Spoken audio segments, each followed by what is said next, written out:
1970s का लियारी कैसा था, फिर अर्ली 2000s में वो किस तरह बदला, फिर आज के लियारी हम पूरा चाहते हैं। बाबू डकैत कौन था, फिर बात रहमान डकैत तक कैसे आई, आपसे शुरू करें। इस लियारी के सबसे ओल्डेस्ट कैरेक्टर की अगर हम बात करें तो यहाँ पर एक कैरेक्टर होता था अल्लाह बख्श उर्फ काला नाग। ये मैं आपसे बात कर रहा हूँ जिस ज़माने में 7 गरारी का चाकू चलता था। ये चाकू मार के दौर के काम है।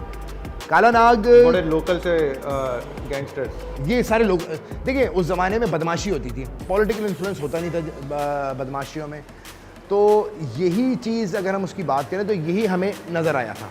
तो काला नाग की बहन ने भी अपना गैंग यहाँ पे इस्टेब्लिश किया था। अच्छा, इसका मुझे नहीं पता। हाँ बिल्कुल किया था, और स्टेप बाय स्टेप सब ने यहाँ पे अपने अपने गैंग्स चला के चीज़ को आगे बढ़ाया। ये 70s का दौर है, लेकिन ये 80s में अगर हम बाबू डकैत की बात करते हैं तो हम 80s की तरफ आ जाएंगे।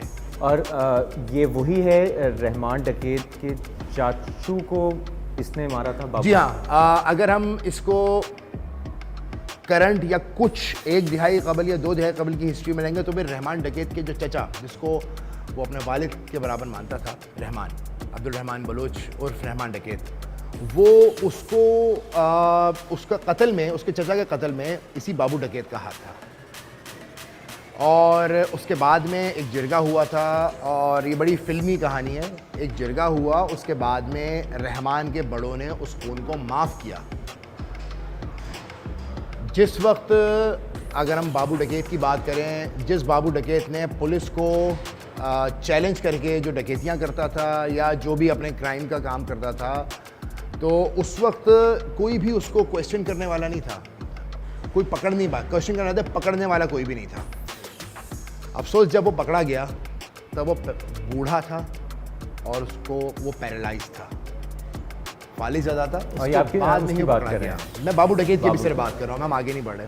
आपने रहमान का जिक्र किया तो मैं उसके अंदर ऐड करूँगा कि जिस रहमान को माफ़, उसके रहमान के ख़ानदान वालों ने जिस बाबू डकैत को माफ़ किया था, उसी बाबू डकैत को 25 लाख रुपए खर्च करके वही रहमान डकैत ने यहाँ पे लाके लियारी में लाके बसाया था। ये उस वक्त की बात है जब वो बेड रिडन था, इतना कुछ ज़्यादा एक्टिव नहीं था। बाबू डकैत का जो एक बहुत बड़ा नाम था वो ख़त्म हो गया था। ऑब्वियसली नाम था, लेकिन उसके बच्चे थे।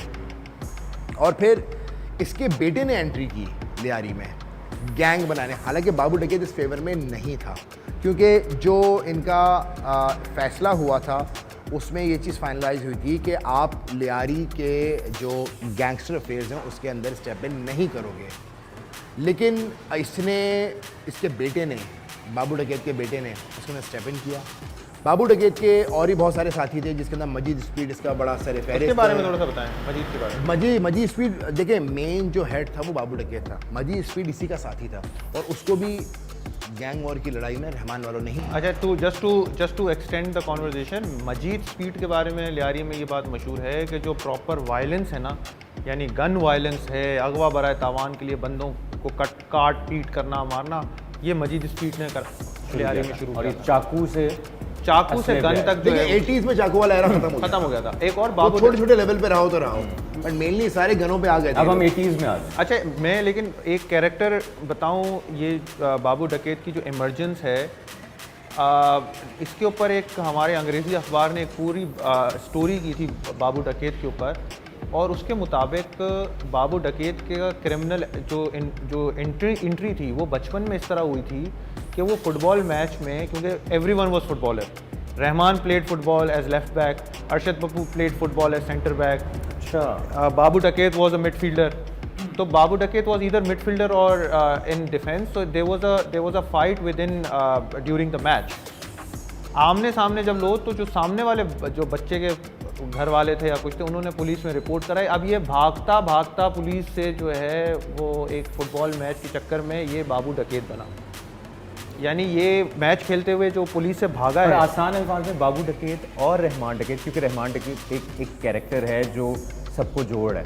बाबू डकैत का रहमान डकैत से लेकिन ये जिस तरह इन्होंने बताया, बाबू जब मरने वाला था ना, तब रहमान इमर्ज हो रहा था। जब बाबू यहाँ पर आ गया, ही वॉज बेड रिडन। एक दिन वो घर से कोर्ट की जानिब जा रहा था, और जैसा कि मैंने बताया कि पहले इनका सेटलमेंट हो गया था, लेकिन फिर रहमान ने, जब उसका बेटे ने दोबारा एंट्री दी, तो रहमान वो लड़ने के वो नहीं था, वो बेटे को भी रोक रहा था, लेकिन रहमान ने बोल दिया कि अब दुश्मनी है। तो वो एक दिन सुबह के वक्त रिक्शे में बैठा था और सिटी कोर्ट में उसकी पेशी थी। तो रहमान ने उसको घात लगा के टारगेट किया और वो ऑन द स्पॉट मारा गया। इस तरह से बाबू मारा था, उसके साथ अगर मैं गलत, उसका एक बेटा भी उसके साथ था जो उसको लेके जा रहा था। वहाँ पे ये लोग कत्ल हुए थे और इसका जो कत्ल का इल्ज़ाम है वो रहमान के ही सर पे गया है।